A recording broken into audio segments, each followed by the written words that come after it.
You on the red couch with Burn, and you sitting here with one of the dopest content creators that I have ran across. You're sitting here with one of the most esteemed content creators. Is that what you're a content creator? I mean, you can use it, but Entrepreneur. We're gonna say one of the most esteemed entrepreneurs. Jay Already Famous. What's up, my brother? I'm good, man. All right. Enjoying life. Vibing right now, positive life. And you know this show is all about relationships and trending topics. And that's why we here. We on TikTok live. I'm gonna start my live. We everywhere right now. Already Famous. Where did that name come from, brother? Already Famous. I'm gonna keep it short because that's a long story. But Already Famous started 2013 is when it was official. Okay. I used to put hashtag almost famous, Mhm. and then months went by, years went by, and I started changing it to hashtag already famous. Okay. And when I started changing it,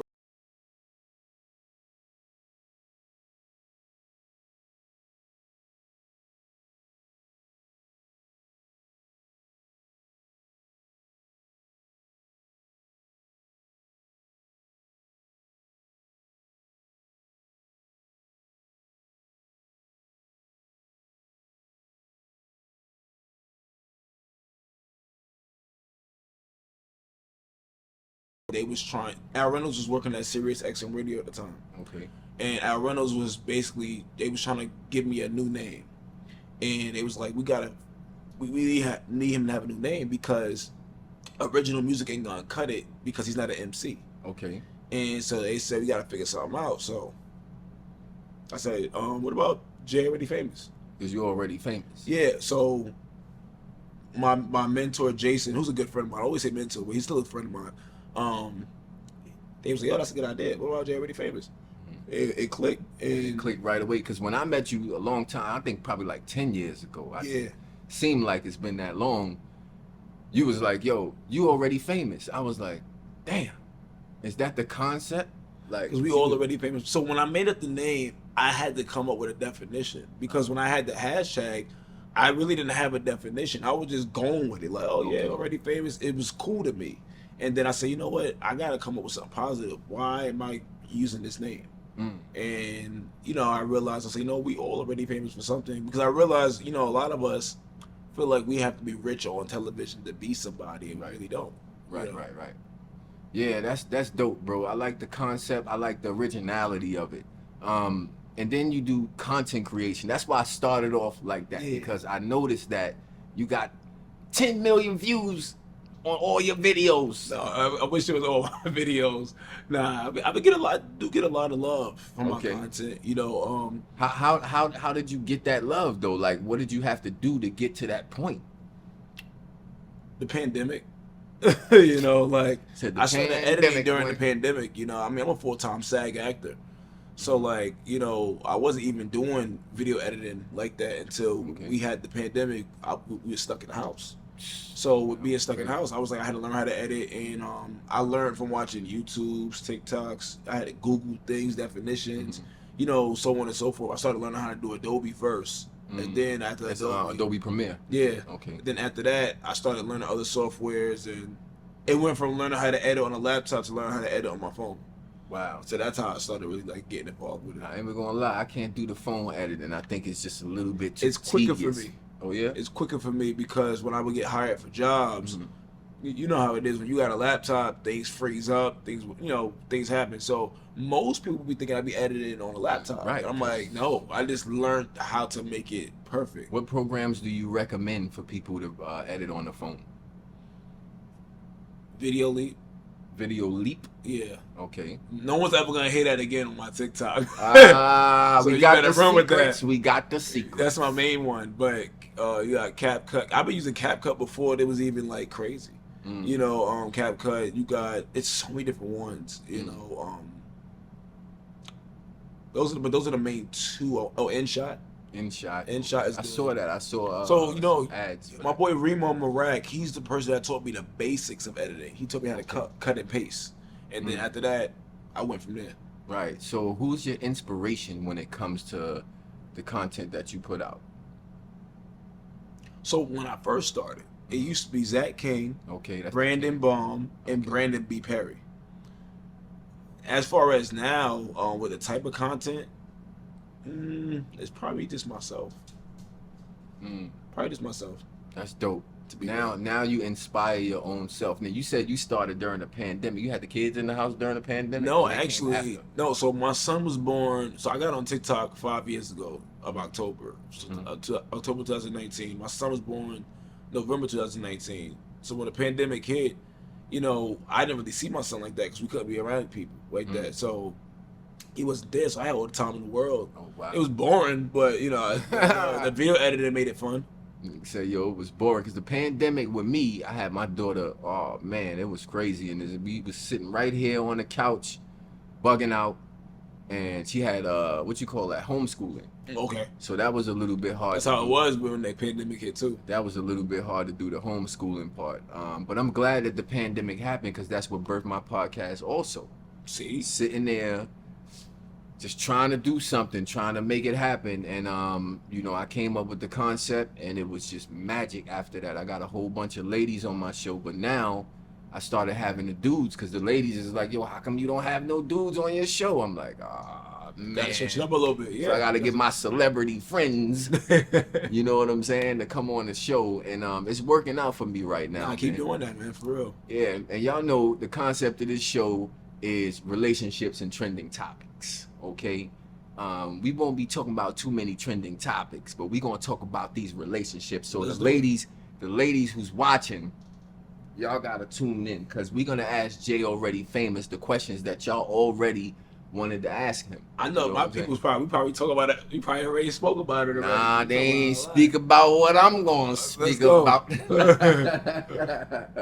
So one of the trending things that I see a lot in the dating world and what's happening right now, because you know they say the dating pool has pee in. Yeah, I mean I'll hear it all the time. Right now you hear it all the time. They say it's pissy and shit like that. Yeah. Right, and one of the things that you might have already discussed is what do you bring to the table? Okay.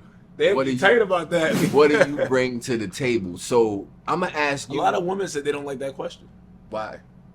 They say, from what was so sassy. They said it's dumb. Like, why am I answering that? I realize a lot of women don't know how to answer that question. I think that's what it is. I think a lot of times, a lot of women don't have to really think about that. I think they feel like they can just bring themselves, and it's all about sex. And I think most women think that's all men want. That's why. It's that. So scratching my chin, like what else I want? Yeah. But I think when we're asked that question, you know, because we're the quote unquote providers, I think we have to like put down this list of things that we can bring to the table. But I think a lot of women really just feel like they can bring themselves. Bring me. I'm the table. It's crazy because I was dealing with somebody or trying to deal with somebody, you know, some months back, and she said nothing. See, and I was hurt because I was like, damn. But I realized I think that's a question a lot of women just don't know how to answer because it's really most times I think a lot of men. I have to blame us. I think a lot of us men just don't require a woman to really bring much to the table. I think most of us men we want to smash. Well, not even just that. I think we want a woman to bring certain things to the table, but we most times, like you said, we're not even voicing that. We just probably want to hit, and then by the time we even get close to her or even start being in a relationship with her, we probably not even like. It's almost too late to say, "Hey, we bring it to the table," when we probably already made her feel like she's mine. So if a woman asks you, "What do you bring to the table?" What you gonna say? I'm gonna say new scenery, you know. I want to see if you got your passport. Let's travel a little bit. What's your mind like? You know, I don't like being in the house. So you're the reason. Not to cut you off, but you're the reason, or guys like you are the reason why every chick wants to travel now. Nah, you look at a dating profile now. The first thing that they say on a dating profile is like to travel, and especially the ones with no kids. So it's funny. My lady is the reason why I started really like got my passport. It wasn't even like me. Like I was the one that I'd be like, yeah, I'm gonna get my passport. And I was procrastinating. So I can't even put that on. You know, the other way. It was really like she put me. Did she make you feel like you was low when you didn't have your passport? Nah, she was just like, what you mean you don't travel internationally? Like this girl told me that's bum behavior when you. Oh no, no. There's women out there that do say that though. Like if you don't have your passport, that means you ain't really doing nothing with your life, and you know I've heard that before. Yeah, but I mean, I ain't get that. You know what I'm saying? So yeah. But how can you judge a man based on not having a passport? That is crazy. And you know what's sad? I think it's all about what you value, right? I don't think nobody should be caught a bum for that. But I think it's really about what you value. So that maybe those women value that and feel like you should value that as well. Just because you've been to Thailand. Yeah. Okay. Well, all of them dude ladies out there or whatever you call them. You know what I'm saying? I've been to Thailand actually. All right. And how was that experience? That's my number one favorite trip at this moment. Word? Yeah. Thailand's my number one right now. You could buy out the bar with $15. Yeah, Thailand is cheap, yo. Yeah, my boy called me. He was like, yo, bro, listen. Best hotel I ever had in my life, too, was there. Yeah, I seen this dude on TikTok, as a matter of fact. He said he moved from New York or from the States. Yeah, I have a lot of friends that live in Thailand that moved from here to Thailand. Yeah, but see, now you could pay for a whole year's worth of rent. Yeah. One time. Get one paycheck from your job out here and just pay 3 months straight. And be chilling for real. And you lit. Yeah, well, look, I'm not going to Thailand right now, but eventually I will. They got like dry and wet season, I think, or something like that. I wouldn't know because I went when it was really hot. I went during it was in March. Yeah, they got dry and wet season. Like us up here, we got all types of seasons. They just got dry and wet. It's so hot. It's raining out there. Word. It's hot. I said it's Texas. Yeah. So right now, with everything that you're doing, if you was single, wouldn't it be hard, or even, you know, now that you're not, it's not hard to have time for your lady now at this moment? Or like, how do you make time? Oh, it's easy. How? Said that easy. It's easy. I mean, I think what happens is you gotta continue to want to date each other. Okay. So like, you gotta figure out creative things to do, you know, activities. You know, I think what makes it hard is the kids. So let me say that. Like, I think we not privy to having. We don't have the luxury of having like babysitters, you know, or that what's called that village. You can have one. You can, but like we don't have that village like how we used to. So now it's like looking for the babysitters and see who's available. You know what I'm saying? Can't trust everybody. Yeah, so that's the thing. We ain't how it was when we was younger. You know what I'm saying? Trust it. But I mean, like when we was younger, we had the neighbor. You had everybody. You had the neighbor, but the neighbor might have been on some bullshit. Yeah, true. You know what I'm saying? But it was more like a community, and you had more to do. Like back in the days, we used to be able to run around in circles, and that was playing. Oh no, for sure. Now they on Roblox. Nah, 100%. All day. We get real creative without spending time though. Like I said, we do a lot of stuff. We were just in Toronto, 2 months ago, or the beginning of last month. Like, you know, we figure it out. So now, with that said, and you got your lady friend, you know what I'm saying? You got yours. Right. What is your definition? Because, all right, so let me set this up right, because a lot of the times when you're in the same house for a long time, it becomes aggravating at some point. When we don't have that yet because we don't live together. So we don't have that yet. But all right, we don't have the aggravation part. Let me say that. He said y'all don't got the aggravation part, but now, so with that said, is there? I can't even ask you that because I don't want you to get cut up. But when it comes to nagging, right? Mm-hmm. Dudes, we don't like that. Okay? Yeah. We don't like the constant nagging. Don't. What is your definition of nagging? Or what is nagging to you? You know, it's funny, I never thought about that because I don't think... Yeah, I told you I'm going to ask you them questions. I don't think I've ever been... I think nagging to me is you keep bothering me thinking I'm doing something when I'm not. So, like, you keep questioning it or always assuming something. It's like, yo, come on. Ain't nobody doing that. You know what I'm saying? So I think that could be nagging to me. But even with that, I don't even get that. I think nagging is the constant repeating of something that you might know the answer to already, or that I gave you the answer to. So it goes back to what I just said a few minutes ago. You keep bothering me about something. It's like, yo, come on. All right, so because I asked my boy the other day, I said, yo, they just want us to take out the garbage right now, okay? And we don't really want to do that. So you know what's funny you say that. So right, so I will say this because we do think different. So when I go to her crib, it's different from my crib. So if I go to her crib, I put a dish in the sink. Her thing is wash it right away. Me, I'm like, I'll get it.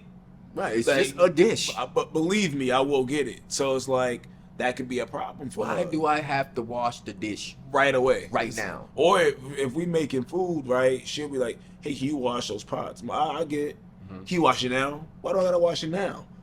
Like, why can't I wash it when I'm ready? Wash the dish when I get ready. The dish is not going to jump out the sink and start running around the crib and put water on the floor. It's not going to happen. Oh, it's not a cartoon. 100%. Word, man. Because, like, at the end of the day, I would say, let us live, right? Just like we let you live, you got to let us live. That's a good question for the ladies. The ladies, I want to know, do the ladies ever look at men as nagging? And what is their definition of that? They're going to say it's sassy. Oh, yeah. That's a new word. That's a new word these days. They're going to say it's sassy. They're going to say if a dude constantly asks you the same thing. But I think that what we ask them about constantly is things that pertain to growth. For sure. Right? Or things that pertain to us growing together. Those are the things that we might be nagging about, if you want to call us a nagger. Okay. Right? If you want to call us that, that's what we might be doing. We might be like, when are you going to do this? You said you was going to do this, but when are you going to do it? But those things are like accomplishments. Yeah. Right? Because no man wants a lazy woman. Oh, not at all. Okay? There's some woman will be content with just staying at home all day. Now, if you're old fashioned, would you rather your woman stay home all day or work? And we in New York, by the way. So, me, work. Okay. Why? Because of where we are. Like you said, we in New York. So we in New York. It's like you gotta have. At this point, it ain't like it was when our grandmother and them was growing up. It's everybody got to work, including the kids. Like everybody got to get a job. Said the kids. My dog got a TikTok. I ain't playing. Hey, get over there and start recording. Everybody got to work. So I mean, it's not that I wouldn't want her to be home, but at this point, like we got to be realistic. It's all about where you live. You know, like, if we was in Thailand, it probably wanted to be like that. Word. So like 1,500 bahts will buy you a whole crib. Yeah, but now you see why a lot of people moving from like move from like New York to like different states. That's like cheaper. Yeah, I would definitely do that. Like, so how hard was it for you to believe that this woman was gonna be the one for you if it was hard? Because when you get to a certain status and you start making a certain amount of money, or like you got a lot of followers, right? So I'm sure your inbox is lit, right? How hard is it for you? Nobody inboxes me. Y'all heard that? Nobody inboxes me. I am not. That sounds like a lie. There's no way that you got that many followers that you don't get the DMs. You know, people hit me up and say, "Hey, what edit software you use?" Okay, they being respectful. That's what's happening. You getting the respect. So you don't get the DMs, but I'm sure that, you know, besides that type of pressure, how hard is it, or was it for you to believe that she was going to be the one for you if it was even hard? It wasn't hard. I think we grew together. Like I said, I think she got me out of my element. I think, I'm telling you, it starts with that passport, because that's really where it was. It was that, and then that made me want to grow more and to see. But y'all went somewhere first? Yeah, we went to that first. It wasn't even a year. We went to Puerto Rico first. Okay. I'm not saying you need a passport for Puerto Rico. We went there first. Then it was Thailand. Then it was Paris. Y'all went to Thailand together? Yeah. Oh. Then it was Paris, Dubai, Amsterdam. We was rocking out. He got the stamp. We was rocking out. So like the stamp. I think most guys, and I can't speak for all guys, but from what I've seen, especially coming from where we come from, most guys find a woman that makes them better than where they were. I like that. And so I think a lot of times, a lot of women are looking for like, oh, I need this man that's built up already. being realistic, most men are really not built up in your fairy tale world the way you want him to. You probably got to build him up. I was built up. You know, yo, you keeping it real, because I always say every man needs a strong backbone. 100%. And that woman is the strong backbone. But if you pay attention to social media and just walk around and you run into women that pay a lot of attention to social media, they're thinking that dudes are built up already. And I credit that to when they were younger, right? Yeah. So when you were younger, when they were younger, and when we were younger too, we had more freedom to do a lot of things. So especially if you had a job as a man and you was about your business as a man and you had a little bit of bread and you could take a woman out on a date, it was like, what? It was easier for you to do that, especially if you didn't have any responsibilities. But now when your responsibilities come into play, you gotta divvy up things to make sure that we all gonna eat around here. You know what I'm saying? 100%. And if I want to be able to take you out, XYZ got to be in place first. Whereas they got so used to being in a position where they was being taken out all the time because the dude that you was with didn't have that many responsibilities. So now that you get older, you like, what happened? What happened is responsibilities. Yeah, true. When them bills start hitting, we can't go out every weekend. Now that's why you gotta be creative though. Like sometimes you got ain't nothing wrong with going to take a walk, get some coffee. Ain't nothing wrong with having a little date night in the house, and you know what's that little portable fire thing where you do s'mores and shit. Like you can really get creative. Bring some portable fire. In yeah, it's on Amazon. It's like portable fire. You really like they have it set up and you can make s'mores and stuff and have a movie night. Like you can really be creative. And that's one of my questions for you. Like, what are the type of things that you can do to keep it spicy? To keep the relationship spicy, you got the portable s'mores maker. What else can you do to keep the relationship spicy? Everything's ice skating. It's about to be wintertime, you know, walk through Bryant Park if you want to. You know, like you can just have fun. There's so much you can do out here. Like we send each other like different like restaurants, different bars that's probably made up. Different, like it's a Play-Doh thing for kids. Like that could be a date, even though we got the kids. Like you still having fun with each other. Like you know, so you just gotta figure it out. That it's all about what y'all like. But I think the problem is most people give up and make excuses for not having a good time with each other. It's so much you could do out here that doesn't involve spending your wallet either. I told a woman I recently met I want to go glamping. Okay, you know what glamping is? And she said no. Oh nah, she was like, I'm down for that. But it's funny because that's why she might be the keeper. You know what I'm saying? So she ain't gonna like that I said might, but I'm just saying though, that's the keeper because most of the women that I have proposed that idea to was like, I don't want to go nowhere where bugs are. I don't want to go to the bugs house. I don't like bugs. Oh, they and granted, none of us like bugs. Yeah, none of us like bugs. But I still want to do camping. I haven't done camping yet. Nope. No, I haven't done camping. Yeah, I've done cabin trips. I haven't done camping. Yeah, I had the luxury of going camping when I was younger. We went to Fresh Air Fun. I don't know if you know about that, but a lot of people went to Fresh Air Fun. And when we went there, they used to teach us what we can eat from the forest. So that was always intriguing to me.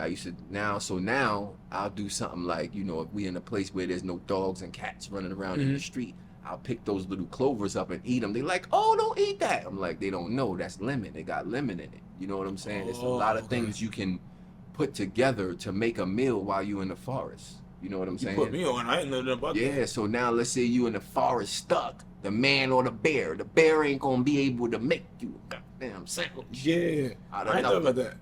Okay. Yeah, it's a lot of ideas. So now we got Google now. But you never know if your phone is going to be working on a mountain. It happened to my little brother last time. We was riding out, and he said, my phone just died. I'm like, how your phone die? Yeah. And we driving. I'm like, should be your phone die. I mean, it happens. No, it do. But I think what it is like you said, sometimes you gotta have a plan B and just know where you are. Yeah, you got to know where you are. You got to make it happen. You on the red couch with Burn, and you sitting here with Jay Already Famous. And you know, we talking about the ladies right now, how to keep one. Okay? That's what he's giving y'all advice on, how to keep a woman. Always keep dating. You always keep dating. Always keep dating. Always keep dating. There's phases of dating. Okay? What do you think the phases of dating are? Or what are the phases of dating? As far as when you first meet. Okay. You first meet is just getting to know each other, right? So like you do little things, you know, or depending on who you talking to. Because so don't do big things when you first meet. this is my theory when I was single. A lot of ladies hated it. I didn't spend money on women for the first 3 months. Okay. So they would hate that. They would say, why? I would say, because my theory was, if I speak to you, let's say if I meet you on Monday, and this whole week I spent all this money on you, you know, movies, dinner, whatever, right? And then by next week, or you know, or in 3 weeks, don't last. We ain't talking. But I just spent all this money on you in 3 weeks, right? So boom, that you're done. Me and you not talking no more. But I be another chick. Same situation happened. So now that's like a month and a half of two chicks spending all this money and ain't nothing going on. And it ain't even last. So what I started doing was, I said, you know what? Any female I meet, I ain't spending no money on her for the first 3 months. 3 months though, bro? That's a long time. We go on to the park. We can walk around. We can chill. We can go. If I'm gonna spend money, it was gonna be cheap. Let me put it like that. It was gonna be really cheap. Like, we was going to the skating rink. Like, but that's when you know you gotta keep her. If she's willing to stick with you so through all of that. Yeah, and you believe it or not, like a lot of women would be like, that's crazy, that's dumb. Believe it or not, like you will actually like find people that align with yours. Like, oh snap, like I'm cool with that too. You know what I'm saying? So it might sound crazy to most, but there's someone out there that's down for that. Yeah.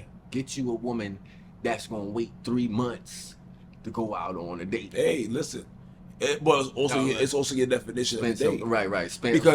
Spend some money. Because some people gonna be like, hey, I want to go dinner in the movie. Some people cool with taking a walk in the park. Okay. Some people cool going to Starbucks and having a coffee and we chill. I always say, now some of them like to stay on the phone all night until like 3 in the morning and fall asleep. 5. But you know, I don't do that anymore. I used to do that. But now I don't do that. Asleep on the phone, yo. I don't do that. You know, let me tell you why I don't do it. Because sometimes what that does is it takes away from your health. Like, you need to be able to go to sleep and wake up at a decent time, go to bed at a decent time. 100%. And waking up every day lethargic or just like, I can't make it to work. But you might feel happy because you spoke to this woman that you like a lot on the phone all night. But then when that doesn't last, it goes down to the same thing you were talking about, spending money. It's the same thing. When that doesn't last, it's like, damn, I spent 5 hours. Yeah, I'm telling you, whatever. Yeah, it's the energy and time, or money, all of that. Yeah, like you really start thinking about it. Again, it goes back to what you value. I got tired of spending all that bread. I'm like, yo, this is annoying. I'm like, for real. And so now that's the first stage. So is there a middle stage? As far as like after we get through that first stage? Right, after you get through the 3 months of no spending money. Oh no, so that stage, by the time 3 months hit, you know, usually around that time, if we really rocking like that, we solid, I ain't gonna lie to you, I'm probably thinking about, you know, I mean, of course we're spending money now, but around that time, I'm probably thinking about like being with you.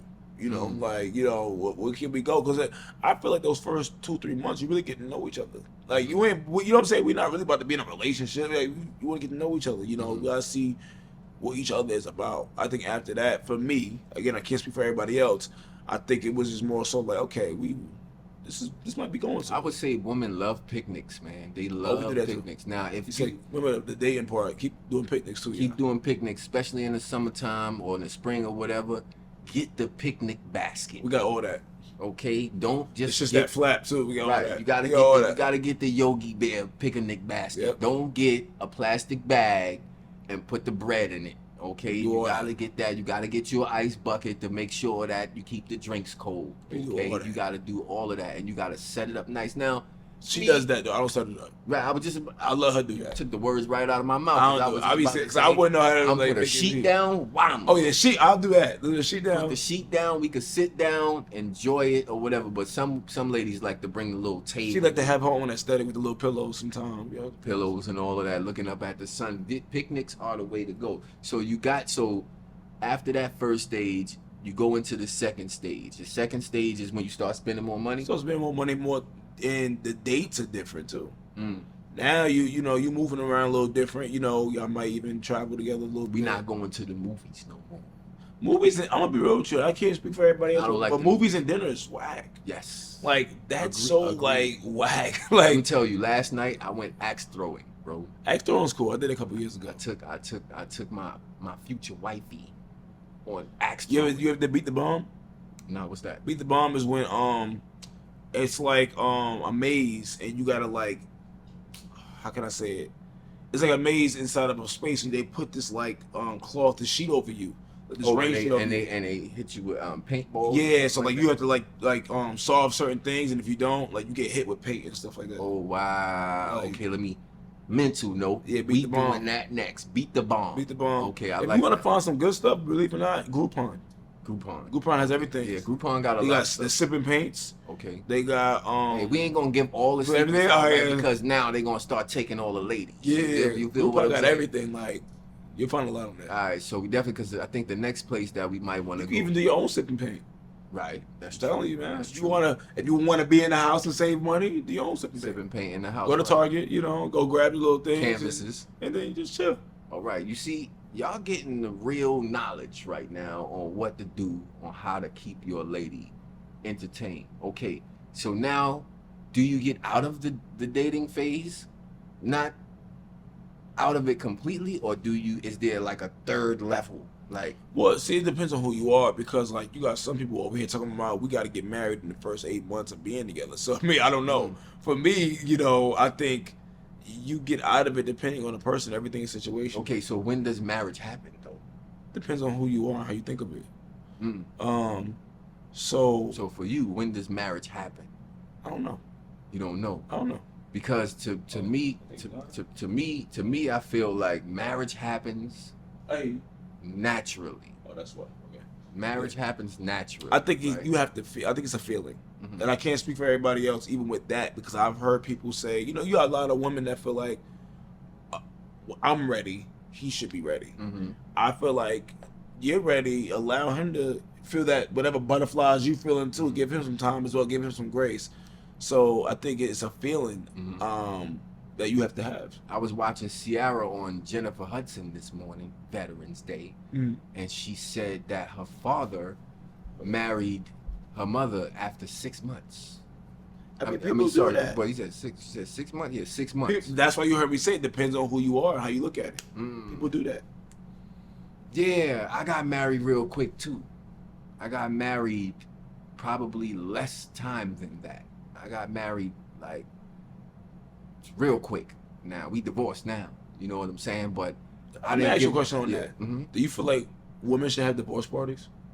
Divorce parties? Yeah. Do you think women should have that when they get divorced? They gonna have a party regardless when they get divorced. And but it could be in their head or whatever. No, I'm talking about like they got the whole. I'm talking they got the whole setup, balloons and all. Your phone is doing the same thing my phone is doing. Dogecoin? Dogecoin lit. Dogecoin up right now. Dogecoin got me. Dogecoin up right now. Right. I ain't even gonna lie to you. Dogecoin got me going through anxiety. I saw yours though. That's why I was like, oh, got me going through anxiety issues right now. Right you know, Dogecoin will dip and go down so fast. Now we up right now. That's crazy. We up 32 cents.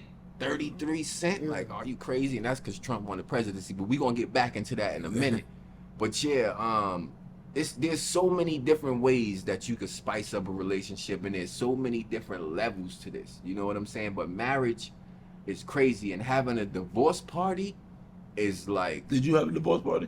No, I wouldn't. They would say that's sassy. Yeah, of course, of course. But now that you think about it, I wish somebody would have presented me with that idea before, because it's not the sassiness of it. What it is now is like, yo, I need to celebrate getting that negativity out my life, and that's what they're doing. You know what I'm saying? Like Martin said, "F him, girl, F him." That's what he said in that comedy special years ago. Because now they want to go to the club. Now you want to do all the things that you couldn't do when you were married. But are those good things though? You know what I'm saying? Like, are you gonna drink your life away at the party, right? But when you was married, you wasn't drinking. You wasn't like doing that. Yeah. You know what I'm saying? So what's the point of having the parties? A celebration, yeah, I get it, but just think about what you're celebrating. You know what I'm saying? Now, if you was dealing with a knucklehead that was beating on you or something, okay, celebrate all you want. But sometimes I think divorces happens because of bitterness too. Like, it's like, or even not giving. See, most of my people are married, so like I'm excited to hear how they feel about this. Yeah, and I think most divorces happen from the person not giving the other person a chance to grow. So to that point, let's rewind then. So what about the stage when you're not married, right? And then you got one person saying, I'm ready to get married. The other person says they're not ready, but now. And then it happens. Well, it happens later on. You're saying one person, it's normally the woman that's forcing the man to get married. So a woman saying she's ready to get married, he's saying he's not, right? Do you think the woman is allowing the man to grow? No. Because you cannot force someone into a marriage. If you do, it's not natural. And it's crazy because you don't have to put a joint to somebody's head for them to get married. It's the pressure of the constant asking about it and making a dude feel like, and facts, and making a dude feel like y'all are not gonna last if y'all don't get married. Also, ultimatum immediately. Right. You got 6 months. Figure it out. And they can act like it's not an ultimatum, but trust me, but the thing is, it's also pressure from society too. Oh yeah, because you got your aunts and your everybody. Hey y'all, when y'all gonna do this? And when y'all gonna do that? Or why you ain't do it yet? Listen. So yeah, marriage is a beneficial thing, and I'm saying this. You benefit a lot from being married. I got a question for you. Taxes. Hold on, before you even say that, taxes. Getting a house, getting a car, everything. It's just like so many benefits to being married. And I think that if people look at it in that manner, things will actually grow better, because now you're like, you know what, we would be better off being married because we wouldn't have to struggle at this point or on this thing. You on the red couch with Burn, and we talk about the benefits of getting married, okay? Mm-hmm. And it's so many different benefits. When I was married, the taxes just alone, joint filing, benefits, okay? Even on down to doing things together or signing up for certain things on the internet. You know, when you fill out an application, a lot of the times in many different situations, they ask you single or married. Yeah. It's not just for asking, it's benefits beyond that. Like sometimes even getting a place to live, right? Let's say you filled out for some type of housing situation or whatever it might be. Being married as a union and having children gets you to pay less on things. Getting a house, okay, if you try to buy a house as a single person, good luck. Being married though, even, and it might be discrimination, but the people that own the property or own the land or own the house or whatever that's selling it to you, or the real estate broker or whoever it is thinking this person is gonna last, they're gonna be able to make money, or I'm gonna be able to make more money. So there's so many different benefits to being married. So that person that said that on TikTok, they know what they're talking about. Deeper. So let me ask you this question. I asked this morning. What's the biggest trap when you in a relationship or marriage? Married or kids? Trap? That's the word that was used. I don't know if it's a trap. That's the word. It's only a trap if you had to think about it. You know, it's only and it's only a trap if you were coerced into getting into it. But I don't think that. I think that a lot of people. All right, so because you done turned this into asking me questions, but I like this though. Oh, I told you I stream all day, so this is what I do. Right? We do. This is what we do. I like that. Y'all tuning in on TikTok. What's up, Ali? All right, so I'm gonna answer your question in this way, because a lot of women, and I'm saying woman, okay, try to trap a dude with a child. They call it. That's what they troll it. They call it the cat. That's one of the things that with the yarn. Okay. And they just keep dangling the yarn in front of the cat. You know the cat going to keep trying to get the damn yarn. Because if you know that a man, and I'm not saying all women, I'm just saying a large majority of them, if they know a man really, really, really is a good father and a diehard caretaker and a giver, some of them will use that damn idea against you and sit there and be like, no, you can't see your child. Just for you to act crazy. Mm-hmm. Just for you to go crazy. Like you don't even want. You suck. So what sucks about that is I had a different answer. I had the opposite of you. What is it? I feel like the trap is marriage. Why? I think, so you brought the caring of the kid part. I said, what happens now when the father be like, I don't give a fuck, and I can just walk out? So now you're not. No. Because now you got those type of fathers. You're still trapped. Depending on if she really wants to put him on anything, he just walks off. in the marriage, you got to pay to get out. So that, and most guys, they're saying that, oh, this is too much. Not necessarily. The only time you gotta pay to get out is, and it doesn't happen all the time. Because see, I had a non-contestant divorce. She actually served me. She got somebody to serve me with the papers, and they came, and I just, give me that.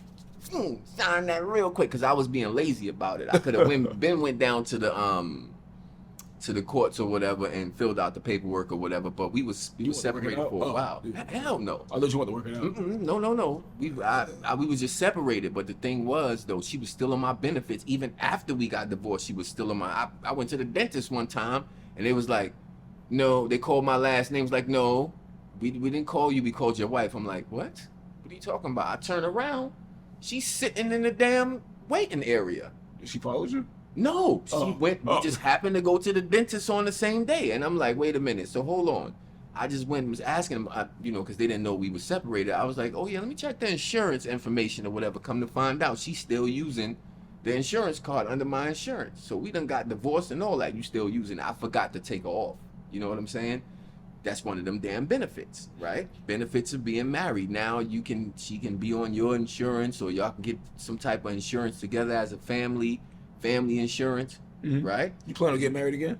I want to. Hell yeah. I always been a family dude. You know what I'm saying? So I don't shoot that idea down there, because I was 30. I'm 43 now, but I was 33 when that happened. You know what I'm saying? Same age Jesus died. You feel me? but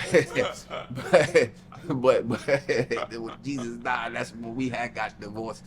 But now I feel like, yeah, definitely it'll come back. But I don't feel like marriage is a trap. I feel like if you really, really, really love somebody, I feel like, yeah, go ahead, do what y'all do. Tie the knot, get the whole family involved, and it's good. I'm gonna ask you a question now, right? Is a woman having a family a major benefactor in a relationship? You asking me or you asking I'm asking you. Is a woman having a family? Right. If she has a family already, mother, father, uncles, aunts, whatever in her life, is that a major benefactor in a relationship? Or can you deal with somebody that has no family? I could deal with someone who has no family. Okay. Do you think that that's a traumatic thing?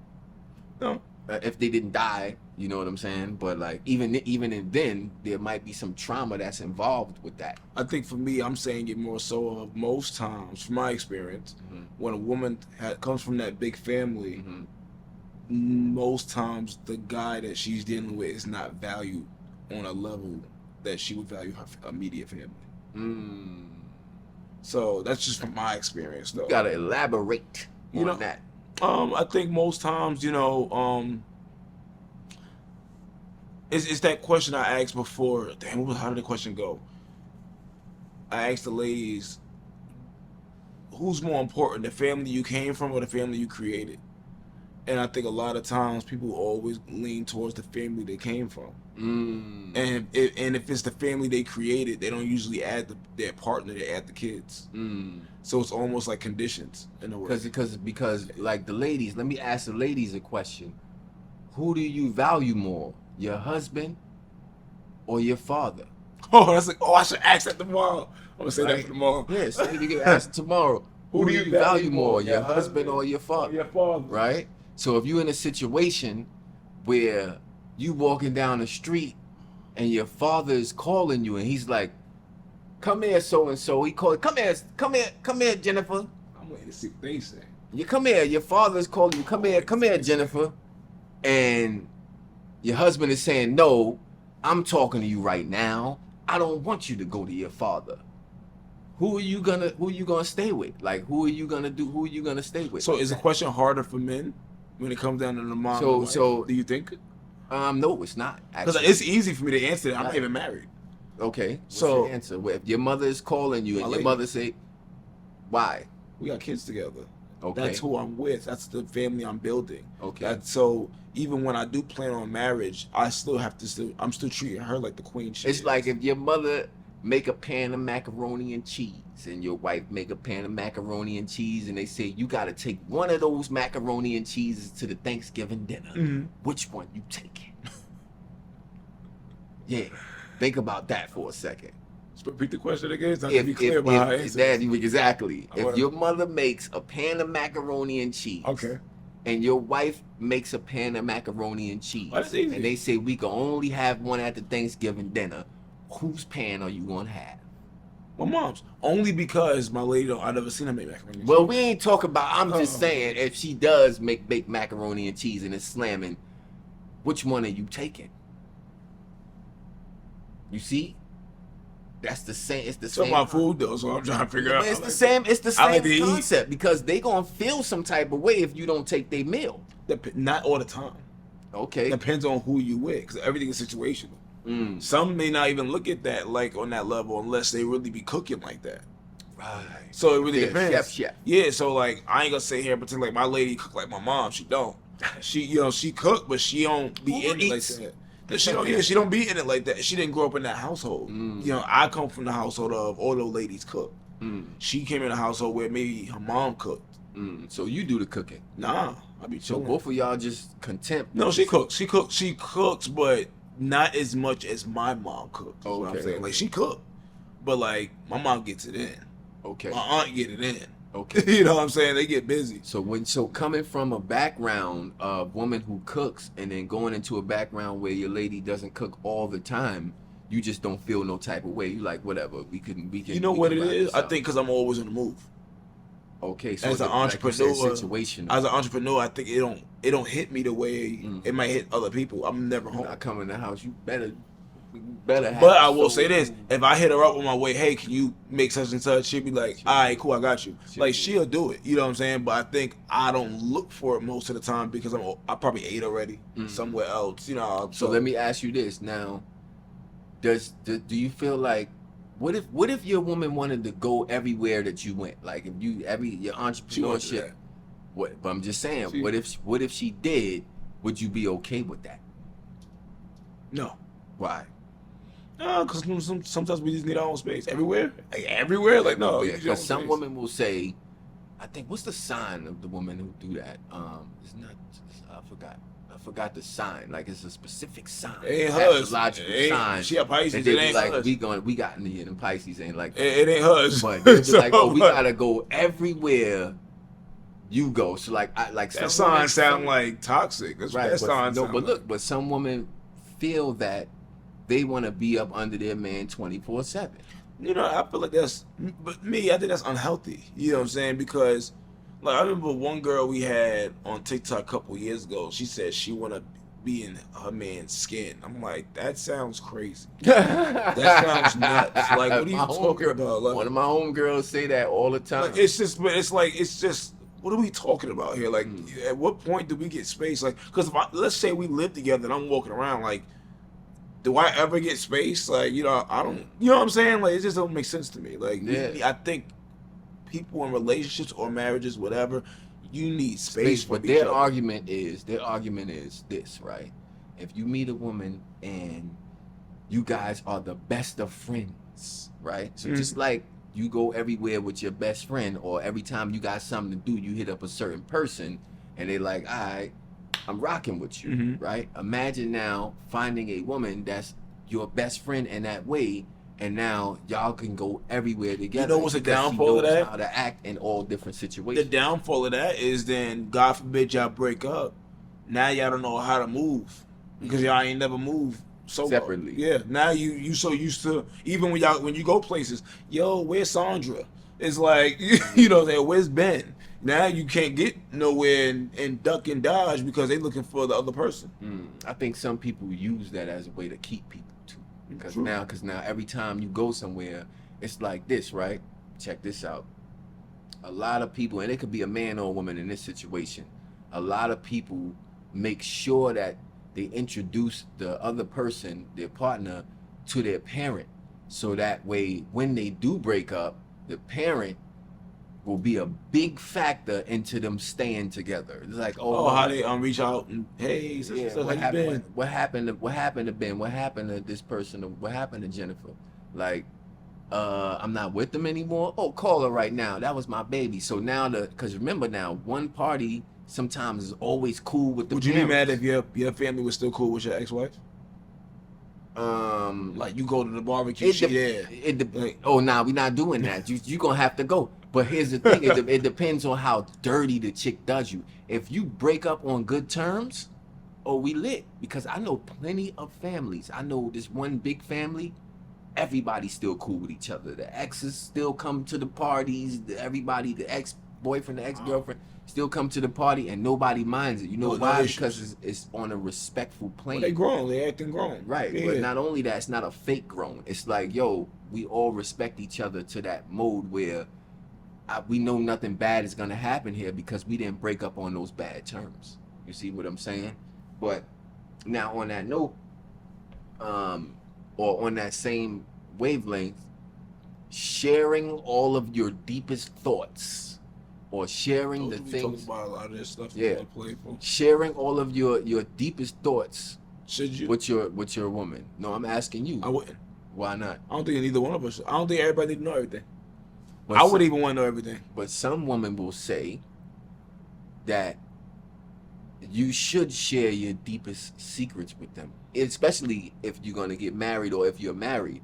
They want to be able to be the person that you come to. I heard the opposite. Okay. I've heard women say they don't need to know, and married women at that say they don't need to know everything. And this is actually a topic we had yesterday.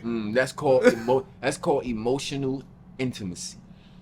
I think that it's cool, but at the same time, I think that me personally, I don't need to know everything I don't need to know all her secrets. I don't either. But a lot of you can't see. This is the thing. You probably didn't have that experience yet, but there, or not even yet, because I pray that y'all stay together till y'all 92. But a lot of the times, a lot of women will say, "Why did you tell your boy that, but you ain't tell me that?" Oh no, 100%. Yeah, I get. So that. Those are situations that you gotta actually tell your woman something that you normally wouldn't tell them just because you told. You could be in a conversation with her like, "Yeah, I told such and such this," and she's like, "Damn, you ain't even tell me that."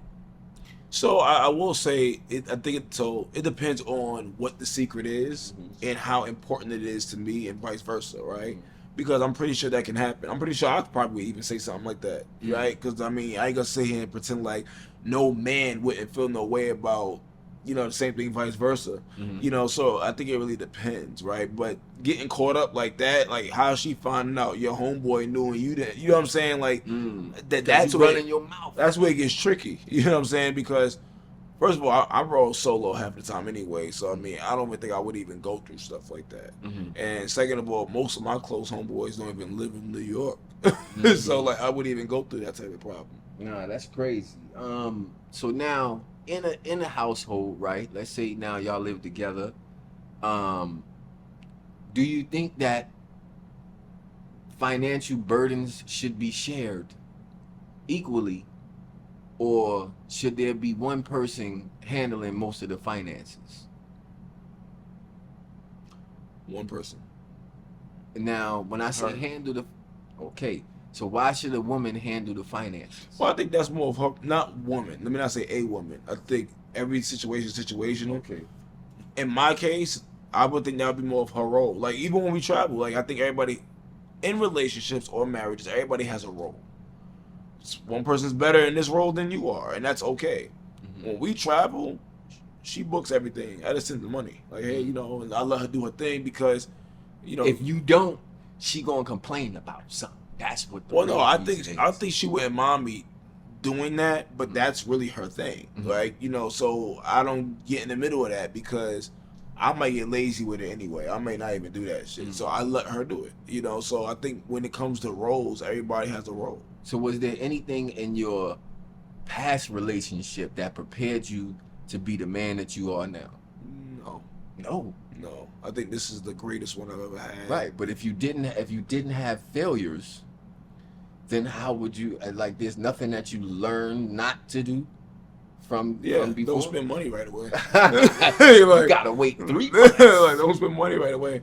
But not for nothing. Like, this is not only my longest one, this is the most realest one. I mean, the other ones, I met her when I was 24. Okay. So like I'm 32 now. So like, it's a long relationship. Yeah, so the other ones was like, they caught a different J. Let me say it like that. Okay. Like, you know what I'm saying? I'm talking about that was you then. Yeah. You was the one that was acting up. Yeah. Okay. Early college years, you know, I was just outside. So you had to learn something on what not to do. I think it was more just being real. Just being honest. You know what I'm saying? Okay. That's all it really was. So honesty, being honest, and being open to change. Okay. You know, that was the other thing. Be open to change. So honesty, patience. Okay. Learning not to always run my mouth. Okay. Think before you speak. You know, think before you master my response. Master my behavior. Your response. You know, because that's another thing. Like as a guy, I had to learn to become more patient and not always just be quick to respond. Yeah, they call that sassy. Oh yeah, they hate that. They don't like when you respond real quick like that. So yeah, we was talking about what you've learned in the past and what it is now. But we talking about parenting earlier, right? Mm-hmm. Or your parents earlier. Like, do parents play a role in relationships? Like in your relationship, does your mother or father play a role in your relationship? Yeah, I mean, I guess more. Does she play a role? Cause my dad not in our life. Mm-hmm. Does she play a role? I think she plays a great grandmother role. Okay. You know, I think my mom is me and my lady's like friend, like they cool. You know, but does she play a role? Not really. She used to get involved with like, you know, let's say me and her got into it, my mom can know how to come in and like, you know, I guess save the day and soothe it, but nah, she don't really play a serious role. She's mostly like, she's a great grandmother though. Because there's a lot of situations out there where the parent of, let's say we're gonna say the parent of the dude, right, makes the lady stay around more.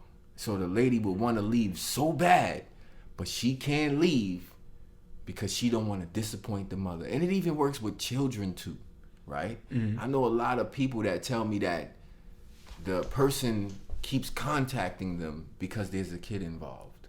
Oh, yeah, because now grandma wanted to check on the grandbaby. So now, you know, hey, how's Institute? Right. She's calling her. But now what if the kid don't even belong to the dude, right? Or the woman? Because I know this girl that said that the only reason why she still checked for her ex is because she had a relationship with the child. Do you think that the ex should still be in... I've actually heard a situation like that where, like, she was a stepmother, right? Basically. Right. Stepmother. Yeah, I've heard that before. So should the stepmother still stay around if the dad is no longer with her?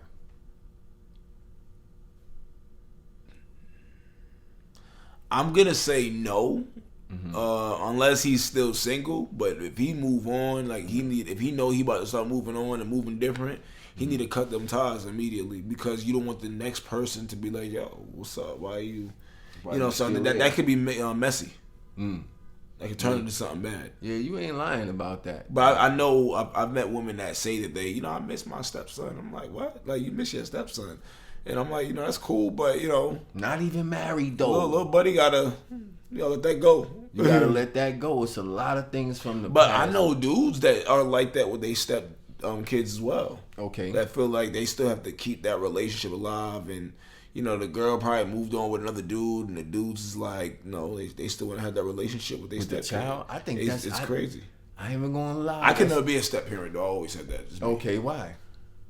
I don't think I'm mature enough for that. I'm not mature enough to be take care of a child that's not yours.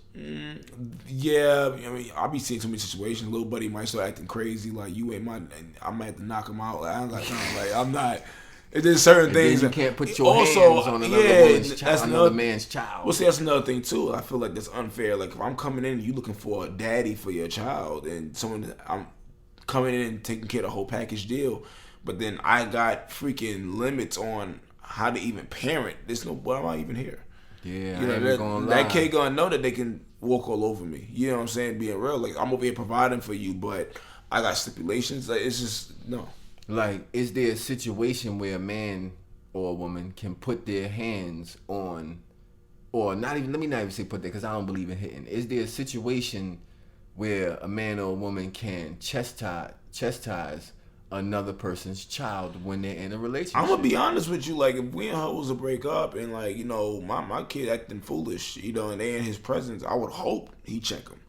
Mm-hmm. But that's just me, you know, because again, I believe that we going back to that village thing. It takes a lot of people to, you know, get you prepared for the real world. I would hope he check him, and it would be contradicting on me to say they can't do it if I'm over here in a relationship with a chick that got a kid and I'm like, y'all gotta check little homie too. So I think, you know, I would hope that whoever she would get with would. Now she don't believe in that. She don't like that. But me, like I said, check little buddy and you know what I'm saying, get him right. I was talking to my peoples the other day. I said, "Damn, bro, I never dealt with at my grown age. I say past the age of 25. I never dealt with a woman that didn't have a child. It's crazy." I don't know. Yeah, I mean, if I did, we were just having fun. That's great. Wow. So you didn't. I wasn't taking them serious. You wasn't taking them serious because the child wasn't yours. Yeah. Now, some women will be mad at that. Oh no, we Your speak comments about it. Probably gonna be going no, crazy. they've heard me say this.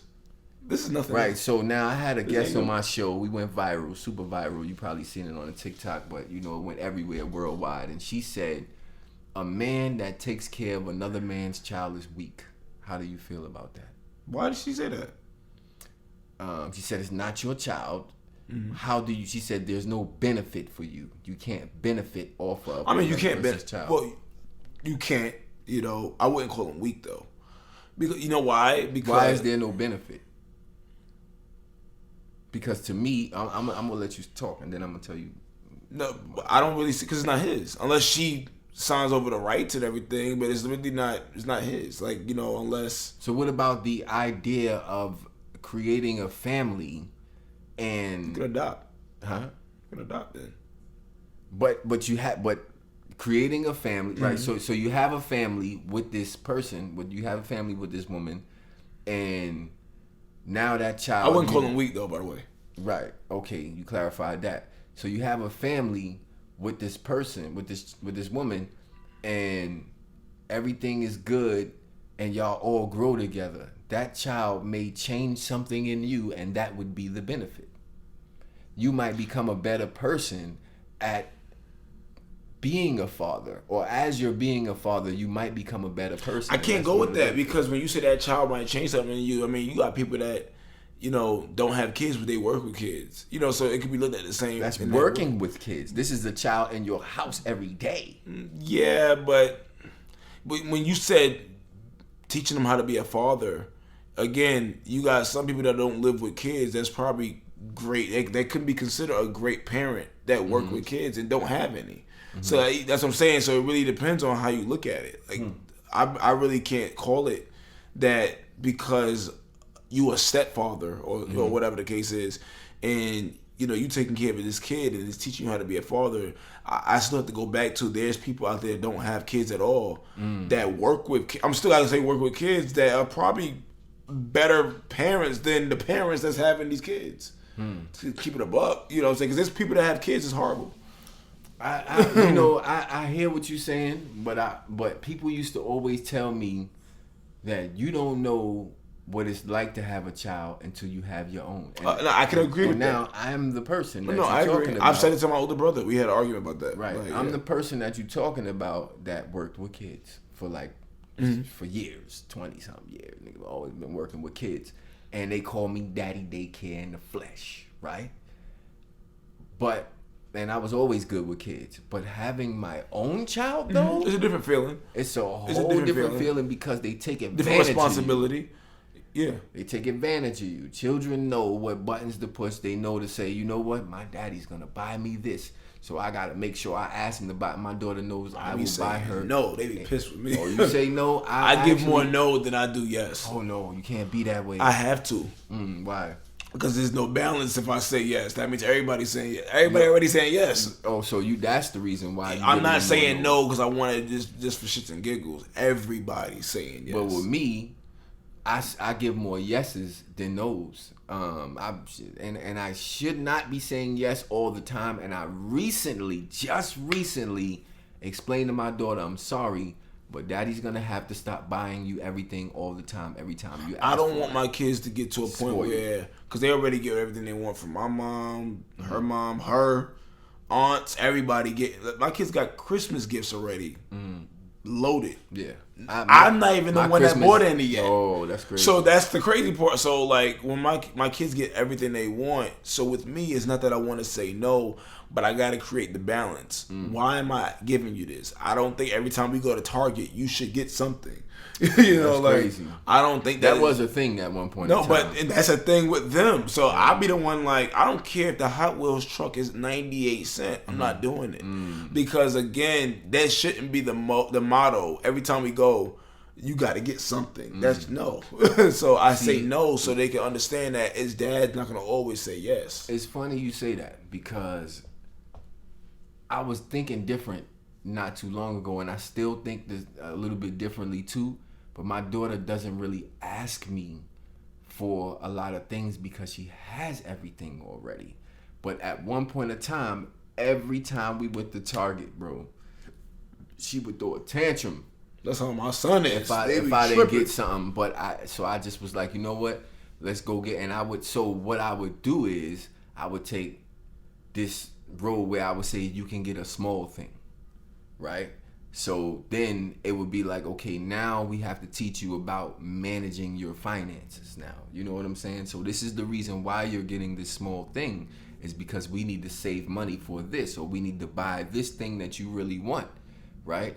Now she won't really ask for too much because she just need everything. Yo, having two is different though. Yeah, because what happens is buy one, you gotta get the yeah, other. and I don't believe in that. I believe in like if it's one birthday, I'm getting the birthday kid, but I gotta get them the other one. Hey, you just gotta wait. You gotta teach them how to wait, and she don't believe that way. And I'm like, hey, well, that's how I learned. I saw this viral video where this lady said that both of her kids don't eat the same.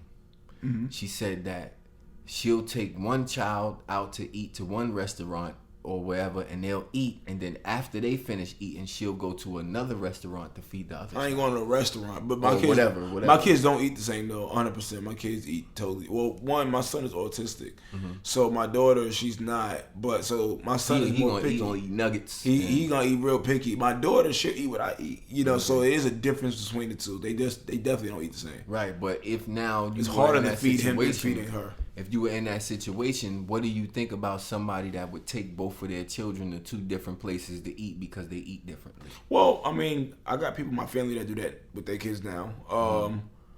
So it depends, right? Like, I don't like it because I mean, I'm not about to be going to Burger King, then we going to Waffle House, then we about to hit up Pizza Hut. Like, I just don't. That's annoying. So, I don't like it, but I wouldn't do it. But my theory is, if you got it like that, then do it. Some people don't got it like that, and they doing it.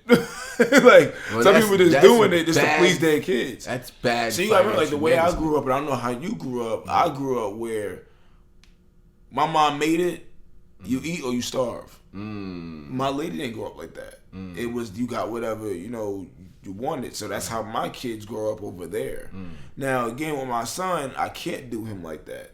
Okay. You don't eat. You starve because he's really picky. Autistic. Yeah, he don't know. And he's autistic. So with my daughter, I would do her like that. Like, hey, you ain't gonna eat them. It's food there. You know what I'm saying? You figure it out. So it really depends. But it's funny that you say that because I think it has to do with trauma also because I was traumatized. Okay, like I didn't want to eat half the stuff that was on that table. So I think what happens is all about like, cause me and my little brother, we grew up different, right? And we live in the same household. So I look at both of us are adults. I'm quick to save money and make a sandwich in the house. He's quick to be like, okay, we ate dinner. Let's go buy McDonald's now. Bro, why you want to keep spending money? Nah, that's too. So you see the difference though? Like we grew up different. 7 years apart. I'm not doing that, but I will say this, right? I cook every night. Right? I don't eat outside food like that. Occasionally, like, see a night like tonight, we doing this right now, I'm not cooking nothing because I'm going to have to edit mad stuff, so I'm definitely going to go get something to eat.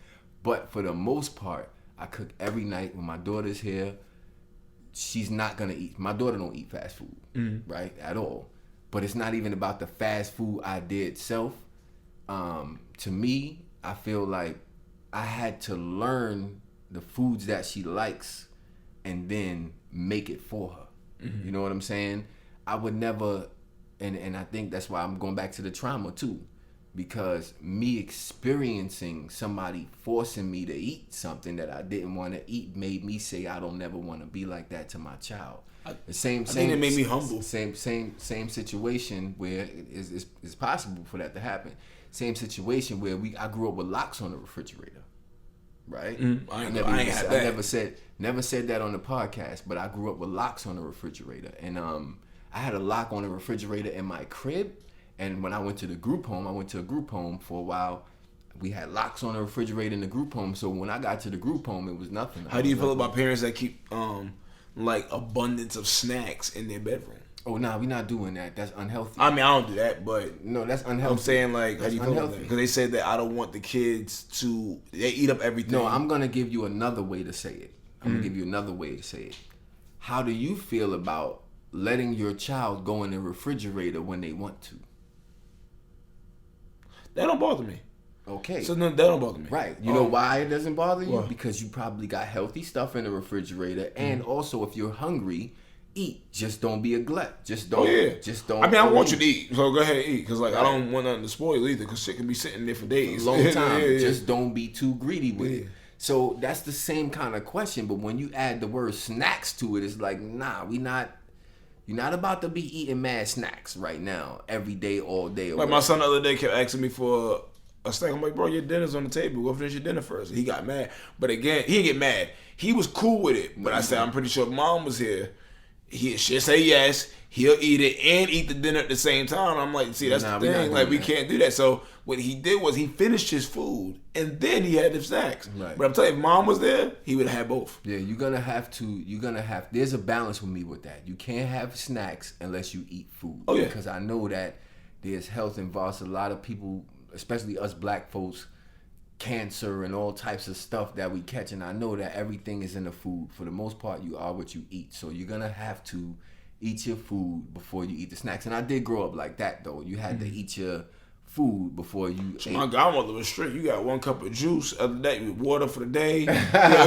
Or my stepfather, it was you don't drink until you finish eating. Like, damn.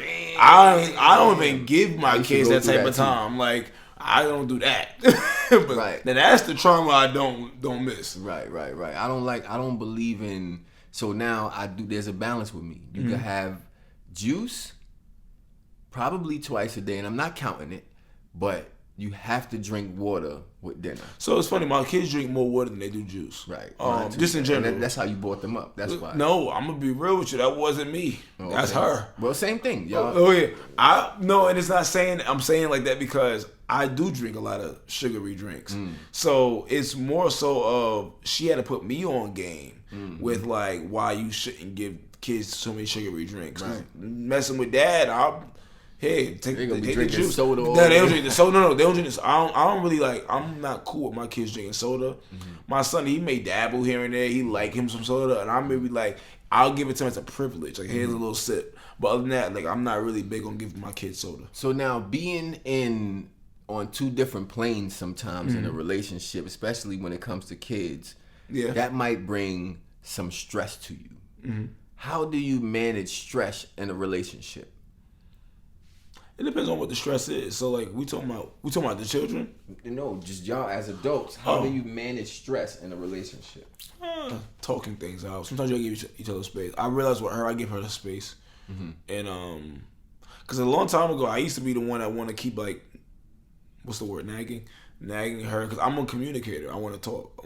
Let's like, I don't want to go like that. I don't want to sleep and then we go too much. You sassy. Yeah, I don't want to sleep and we angry with each other. You know what I'm saying? So I would want to keep having that conversation if we can. How can we come to a middle ground? That's very good. You know, I don't believe in going to bed angry, and if it happens, somebody told you that before, or you just you came up with that on your own? That's me. This married couple told me I'm a good learner though, so maybe I learned it from somewhere. This man that I know that was married, he was like 30, 40 years. I said, let me ask you a question. How did you stay married for so long? He said, well, I'm going to give you one thing right here. He said, never go to bed angry. You should always make sure you talk it out before you go to bed, because then you're gonna wake up the same. And I was like, yo, that's the best thing that I use that in relationships. Like, can we talk this out? Yeah, but I realize a lot of people they're not big communicators. A lot of people don't know how to have that conversation. So, and that's not even just even relationships. That could even be friendships. Some people just don't know how to have a real conversation with a person they have an issue with. Yeah, we gonna have to talk it out. Some women say, say that over. Some women say that talking it out is sassy. I ain't never heard no woman say that, so I don't know who say that to you. They say that. What? Talking it out. Talking it out. I've never heard that before. I've heard it plenty of times. They'll be like, yo, he always want to talk something out. You always want to talk about something. Just leave it alone. So I've heard the leave it alone part. I ain't know that it was called sassy, just talk it out. Well, yeah, you haven't been around a lot of women these days because you've been in a relationship. No, they ain't saying that. Trust me. But just being on the dating sites and, trying to get to know women and all that, trying to get to go into different relationships, you got so many different opinions. That's why I was telling you if you go on a dating site right now, a lot of the times you'll see a lot of what I don't want than what I do want. They'll be like, they be doing that? Damn. What I don't want? What I don't want. They'll say stuff like this. Don't call me this. I don't want threesomes. I don't want you. I don't want. They be the same one saying I don't want threesomes, but half naked photos. But I'm sorry. Yeah, no, it's true. It's true. That's the whole truth. Like I was watching this girl. I'm mad. I don't even want to talk about it, but we gonna talk about her. I was watching somebody I used to deal with's podcast. She got a little podcast, and she sounds so innocent on the podcast, and all of these values, but that's not how you are. So I'm like, wow. Like I didn't even know that they be lying. I know they lie, but I ain't know it's like that. Like when you in the public, you got a whole different persona, but behind the scenes, you extra nasty. That's crazy. Right? I know it. But some people might say that about me. They're like, yo, you be trolling on the podcast sometimes. And sometimes I do be trolling. You know what I'm saying? Just to get a specific answer. But for the most part, I'm honest with what I say. But how do you manage stress though? Like how do you manage stress in a relationship? Like what are some of the things that you can do to manage stress? For me to manage outside of if we ain't communicating, if we just gonna have to just deal with it, I'll probably go play ball, go to the spa, do videos, because I always do my video editing, so. Okay, so you're self-managing. You're doing something to make yourself happy, but then. Because you have to learn, for me, in my situation, she is a person that might need a couple days. Mm-hmm. So in those couple days, I will be cordial. How do you feel about that when a woman say, "I need a couple of days to get over"? You learn it. We had an argument. You learn to deal with it. So I think it's one of those it also depends on what we're talking about too, because one thing could be extreme, other one could be, mild. It really depends, right? So for me, I've learned to just be like, all right, do some videos. So now you gotta pass by this person every now and then. And she's still I still grab the butt. Days. I still grab a butt and have a good time. I said, don't praise me. I be like, man, stop acting like that. So that's how you manage it. You give her space, but you still let her know that because there's some things that you're just not gonna change about a person. That's one of the things I realized for us that's what she do. I'm not gonna change that about her. She might need a couple days, and it is what it is. How long does it take you to get to know a woman?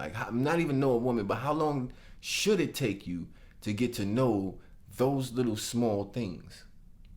Sometimes it can take you years. Oh well, we're not taking years. Well, let me say this: you I'm always not about to take that long to get. You saying the small things. Yeah. So that small thing took me a couple months, But what I'm saying is, the reason I said it take you years. You still get to know a person, You'll never get. You never gonna know a person 100%. So and then on top of that, y'all both still growing. So now you learning the new shit. You know what I'm saying? So you just never know. It all depends. All right, now you was talking about earlier about the same woman that wears a certain type of clothes. Can your woman wear what she wants? Mm-hmm. If she wants to go out or half a naked. That's what you're about to get to. If she wants to go out half naked, can she wear those clothes? I think it depends on the occasion. But let me say this: 99% of the time, I don't care what she wears. For me, I've never actually had a problem with anything she's worn. it would have to really be. If I ever say, yo, this is a problem, why you wearing that? It must be some shit. Because I'm telling you, I've never had an issue with anything. And she's worn some shit. You know, so. If she decides she want to go out and what they call them, the booty cheeks. I probably wouldn't like it. Or the booty meat. I probably wouldn't like it.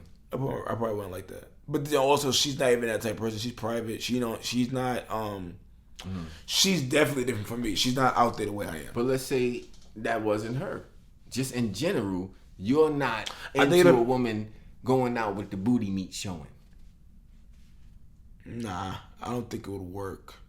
In a long-term situation. But in a short-term situation, it'd be like... You ain't gonna care. I wouldn't kick, and probably just want to hit. Right. So, like, so do you think that women who dress scantily clad or women who dress half naked have more of a hard time finding a man that's gonna take them serious? Yeah, I do.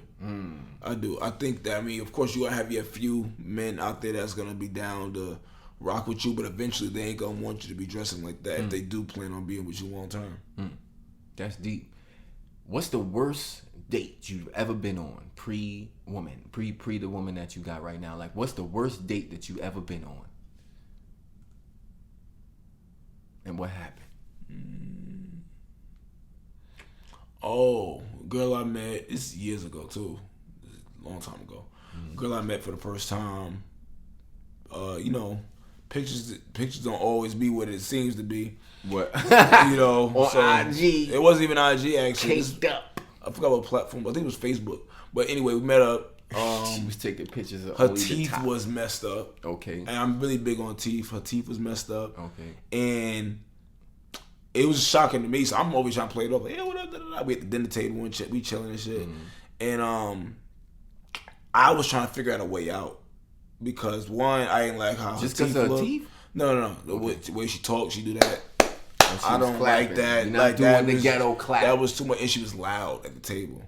And I was like, "Yo, what's wrong with you? Like, why you know?" But I'm trying to play it off, but like I was getting like really turned off by it. Some women would think that you're better than everybody because you don't like the clapping of the hands. Well, listen, even if you're talking to me like that in public, I will leave you right where you stand. I will walk away and leave you right where you stand. Like, yo, that's not what we do. I almost choked. He said, yo, if you clapping your hands in public and you loud, I will leave you where you stand. But I found that I don't know if that would be considered my worst date, but that was embarrassing to me, you know. And I left her there. I made an excuse. I had to be home. It was an emergency. And I said, if you don't want to talk to me no more, then I can understand. What was the excuse you used? I said, my mom needs me. It's an emergency right now. You know, what she said? Was she like, you lying?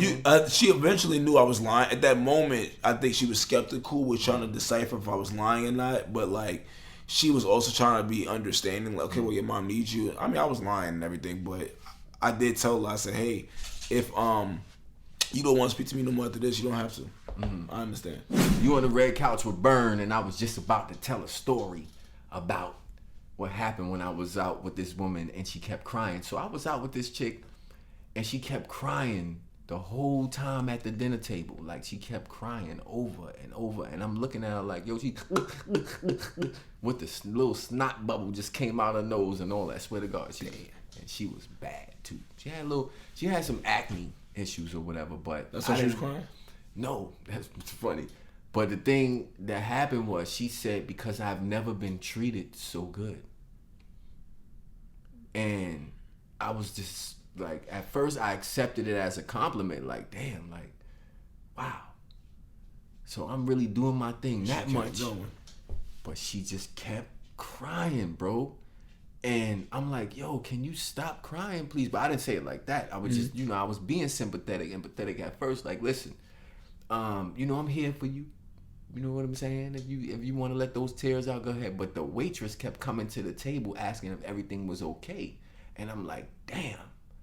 Like, they probably think I'm doing something to this chick. Yeah. And I'm not even doing nothing. I'm just sitting here having a good old time, eating the rice, just doing my thing. And she just kept crying. So I was like, and this is similar to the hand clapping too, because I was like, I just can't do this. It's embarrassing. Right. I can't do this no more. So I was like, listen, we need to leave let's go. I can't do this no more. I'm sorry. I'm not going to say, this is exactly what I told her. I said, I'm not Jay-Z. Okay?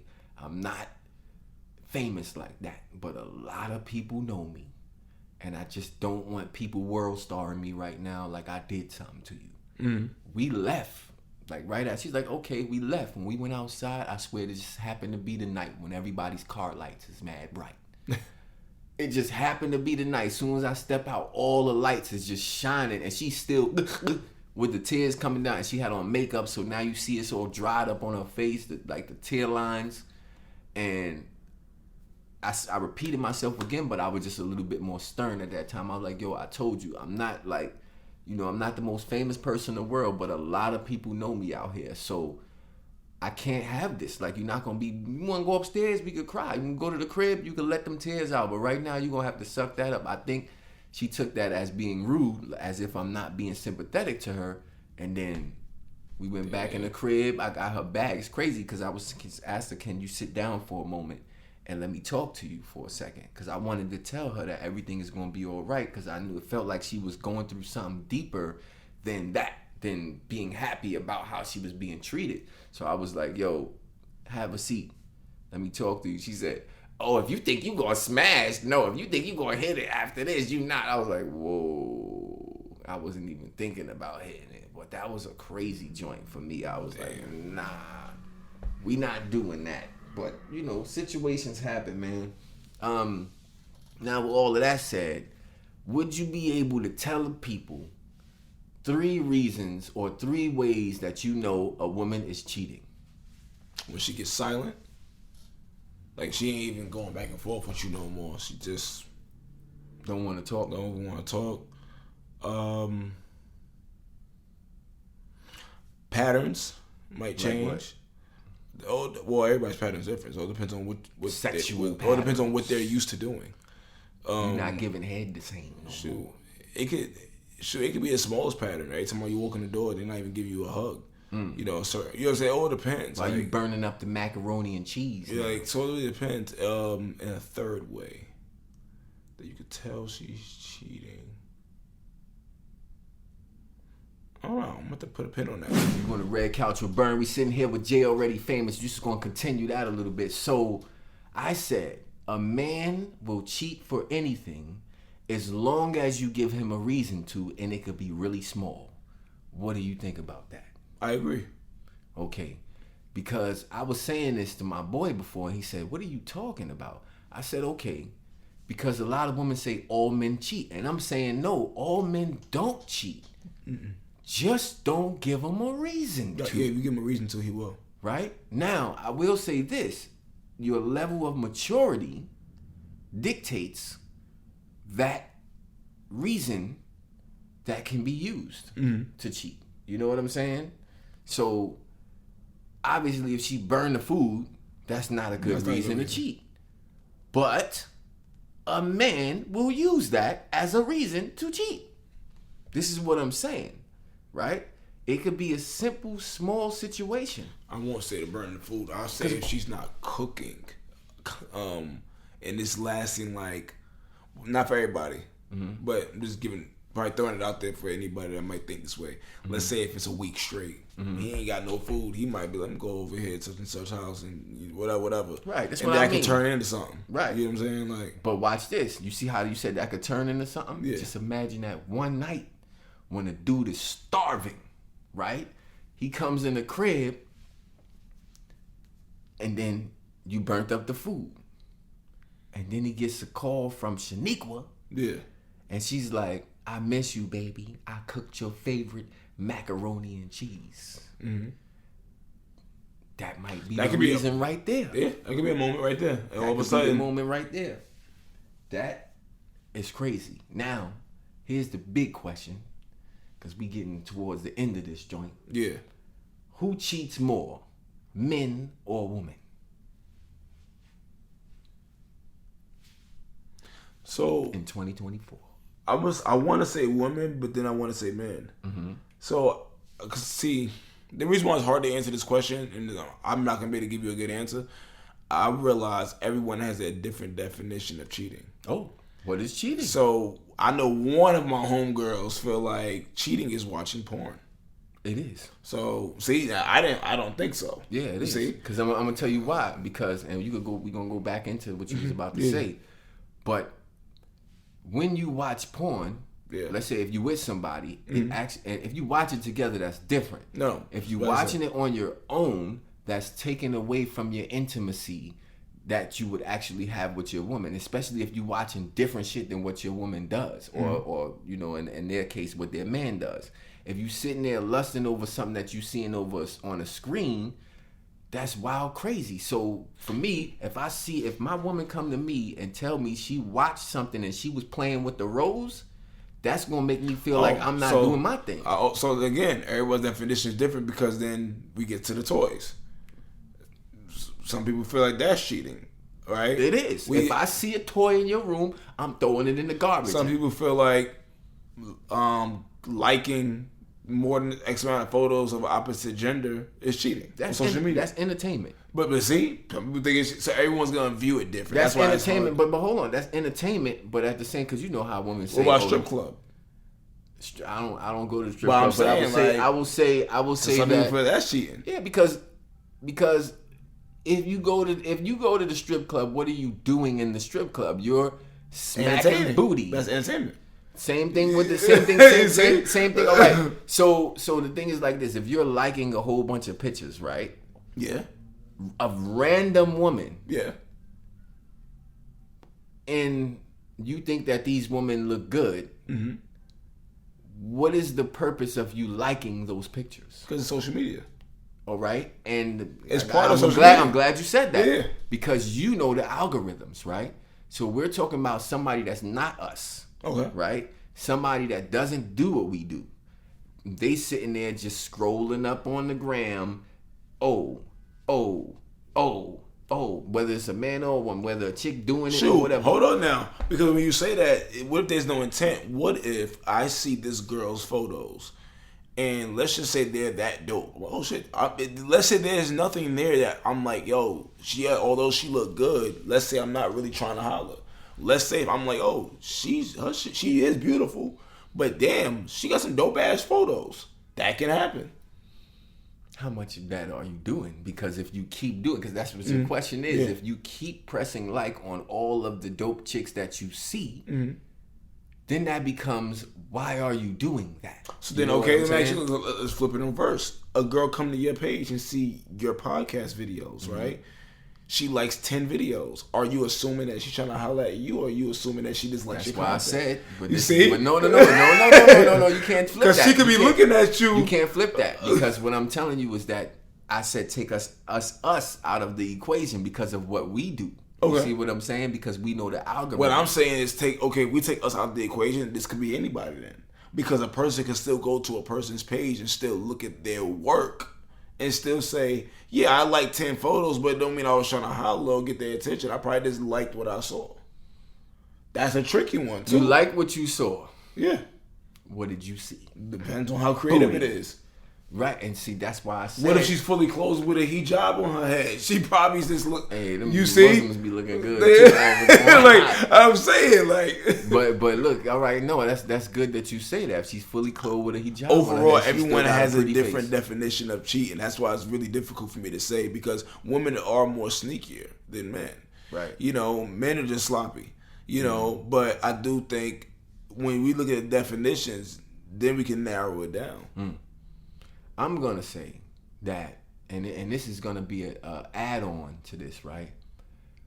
Matter of fact, it's a question. Who cheats better? Women. Now, I'm going to say that that's a loaded question, because watch this. Most women have no accountability when it comes to cheating. When they cheat, they're not going to tell you that, oh, I made a mistake most of the time. It's something that you did, right? And it takes them a while to own up to it or even admit to it. But from a man, we like, yeah, I did it because, I was a fool, or, and you know what I'm saying? Like, we actually put the blame on ourselves a lot of the times, right? Whereas a woman will definitely tell you it's your fault, and that's why I did it. And it's an accountability issue, right? So a lot of the times it's not even who cheats better. It's an accountability issue. Like they have some serious issues with accountability. Themselves accountable for stuff. You give me some good shit. Yeah, man. I'm telling you, on the red couch with Burn, and you sitting here with Jay Already Famous, and the last question I got, right? Because my lady or my potential wife here asked me to ask this question, so we're gonna ask it. What do you feel about men who date younger women? And we talking about of age, obviously. So like, now let's talk about the age ranges, right? Let's say a 30-year-old dating a 21 or a 20-year-old. I don't think that's a problem. Okay, why don't you think it's a problem? Well, they grown. Okay. And that's not a bad gap. Like, because if we flipped it, it would be the same thing. From 40 to 30. It's not bad. All right. So now, 25-year-old dating an 18-year-old, the legal age. So it's funny. I was 24 and she was 18. Okay. So, I mean, it really depends on how you look at it. You know when it becomes weird for me, and I'm going to be honest, and I mean, we talk about this too. When I see a Shaq and an Angel Reese, right? Although, yeah, they're grown, it just don't match. Because he's 50,000 years old and she's like 20-something. Yeah, so like that don't match. Why? Because there's a 30-year age gap. There's some benefits in there. 30-year-old age gap is crazy. If I'm dealing with a woman 30 years older than me, I'm getting money. But do I look at the age gap thing as a problem? Not really. It depends on how long the gap is, like for real. But see, that's also situational because the maturity level could be a big thing too. So with age comes maturity. Yeah, so like I understand people look at, let's go back to the 30-year-old and 21-year-old. That might be a problem for some people, but then at the same time, this 21-year-old might be different than this 21-year-old. This 21-year-old over here might be a little more childish or still have some growing to do. This 21-year-old might be moving around like she's 29. You know what I'm saying? So it really depends. All right, so now let's reverse the roles. A 30-year-old woman or a 25-year-old woman dating a dude that's 18. That means they get away with it on the regular, so. Right, but isn't there a difference in the dynamics? Because now as a young man, you happy that you got this older woman. You going in, and I'm gonna say it like you probably not even looking at it as a learning experience. You are just trying to get you a MILF. What if she's learning? On what? Because I was 24, my lady was 18, I was learning. I think a lot of young men don't grow up the way young women do. I think we take longer. That's correct. So I'm 32. I think she taught me more than I think I taught her, but I think she taught me a lot as well. I think a lot of people feel like because this person is younger than you, it's automatically assumed as you're grooming or whatever. And my thing is, we both could be doing the same shit. We both could be grooming. Just because you're younger than me don't mean you ain't grooming me either. You teaching me some shit that I may didn't know. So, we started the beginning of the podcast of talking about my situation. I was like, well, she made me a better person. 24, she was 18. I learned a lot from her, and she was because women mature faster than men do. Maturity part, but also it also depends on who you're raised around too. Like, so she may grew up a lifestyle that I wasn't. She grew up listening to old music. Yeah, she grew up listening. I want to thank you. You're like, damn, how you know that song? You wasn't even born then. No, facts. Yeah, man. These are the questions that the ladies want to know. Relationships and trending topics. So on that note, now, did you vote? Yeah. Okay, you voted. Who did you vote for?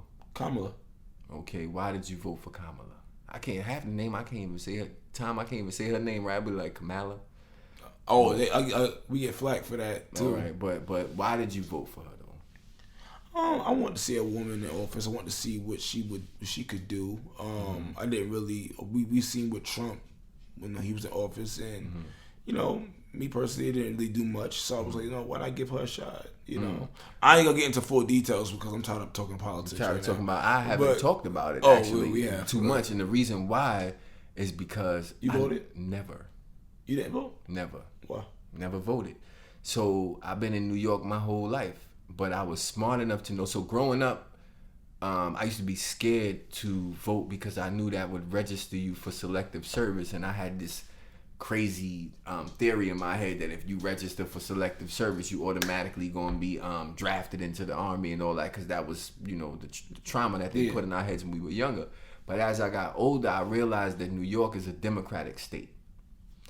And for the most part, any state that is a melting pot, like California, any state that has so many different cultures there, these are sound thinking people, right? Mm-hmm. And we're able to come together as one, and there's not like no big thing like it's us against them. Like, you do have racism in New York and California, whatever, but for the most part, a lot of people stick together because we see that, wait a minute, that person that has that different skin color was the person that saved that person. Yeah. When you live in a state where you see the majority of people look like you don't get a chance to see the good deeds that other people do that have other skin colors, right? Mm-hmm. You don't get a chance to see those people in a different light. You see them as the same as you see them on TV. But New York, to me, is always going to be, that was my reason, my way of saying New York is always going to be a democratic state because of the dynamics that it's in. So a lot of people say, oh, your vote counts. Yes, on a level if it's the majority vote, right? Mm-hmm. So the popular vote. So Trump won the popular vote. He might have won the popular vote in New York. I got to check those statistics. But we still have Democratic electives. You see what I'm saying? So, or electors, or however you call them, people or whatever. But New York is still, and I think we have Republican ones, but they're not chosen. Yeah. New York is always going to be a Democratic state. So my one little vote don't count. Okay, now if everybody thought like me, that would probably be different. Then now it's not going to be a Democratic state because now everybody's like, don't vote. And all of a sudden, all the people that's voting Republican, now New York ends up choosing the Republican electors, and then now all of a sudden they do that. But for the most part, I already know what's going to happen through New York. You already know every year New York chooses the Democratic candidate. So that's my reason for not voting. You should have a segment on politics on your TikTok, see how it go. Yeah, it's probably going to be lit. They're probably going to tear me up. It's gonna be because crazy. of my stance. Like, you know, it's gonna be crazy. Right. And but I will say that, you know, my stance on Trump, his mouth is nasty, just like my father's, right? Mm-hmm. They talk disgusting. But you have to really think about some of the things that he says. Not what he says, but the concept behind what he's trying to do, right?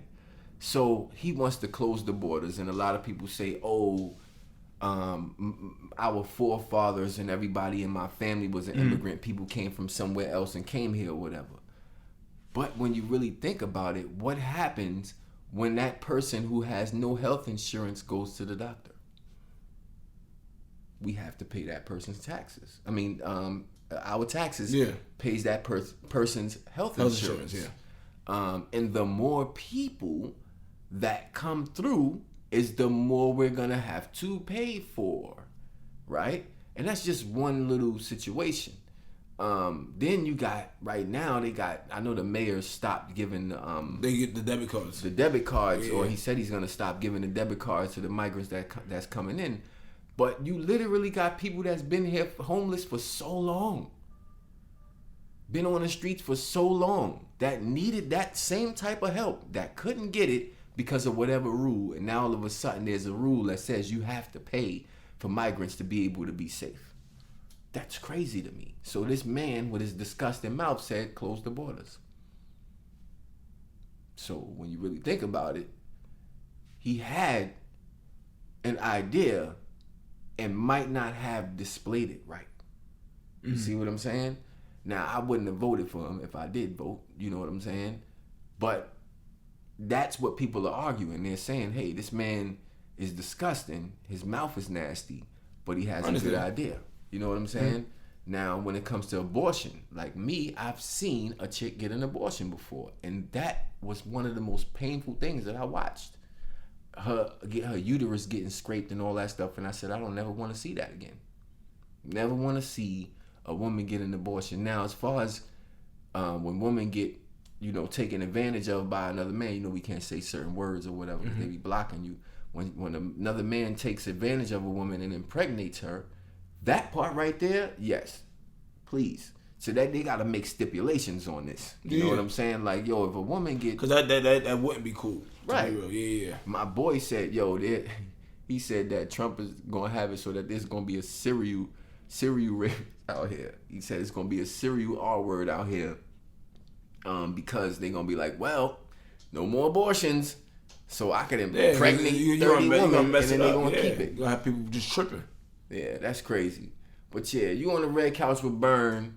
We done talked about everything. We done talked about Jay Already Famous's platforms. We got into the relationships and trending topics. And you know how we do. We're going to chop it up for y'all to see. So make sure you subscribe. We're going to be on YouTube. We're going to be on Spotify. We're going to be on Apple Podcasts. All of the platforms. Google Podcasts. They said they don't have that no more. So I'm sorry. But yeah, so we're going to be on all the platforms. And I want y'all to tap in. And where could they find you, my brother? Oh, Jay Already Famous on all platforms. JAY.alreadyfamous. #alreadyfamous, y'all. On all platforms. Right now, you got a lot of followers on the gram. How many followers you got on Instagram? I think it's okay. I mean, 91K. Man, that's cool. Yeah, 91K. I want to hit that 100. You're going to hit the 100. We're pushing for it. You're going to hit the 100. And then TikTok, how many followers you got? 1.6 mil. I'm trying to get to that 1.7. They making me mad right now. TikTok playing with me. I gotta drink some water. This man said 1.6 million on TikTok. I can't wait till you share my video and tag me in that. So some of them followers could come over there. You gotta be a really positive guy. Oh yeah. I mean, I got in order to have that many followers. You can't be talking crap. No, I talk crap. No, I'm talking about real crap. No, I'm talking about crap, things that don't make sense. That's what I'm saying. Oh no. I mean, I will say like I'm just blunt. Okay. And straight up. We from New York, so like, we just talk how we talk. Right. But other than that, nah, I'd be cool. 1.6 million followers. Y'all better start tapping in. Stop playing with me, man. For real. How many people we got watching right now? We got to see this. But yeah. 24, we're down. It's all good though. Yeah, but when you see the final thing, then you see how everybody tuned in. Yeah, you on the Red Couch with Burn. I had a great time, my brother. Always, man. Appreciate you, man. You know what I'm saying? I appreciate you for coming through.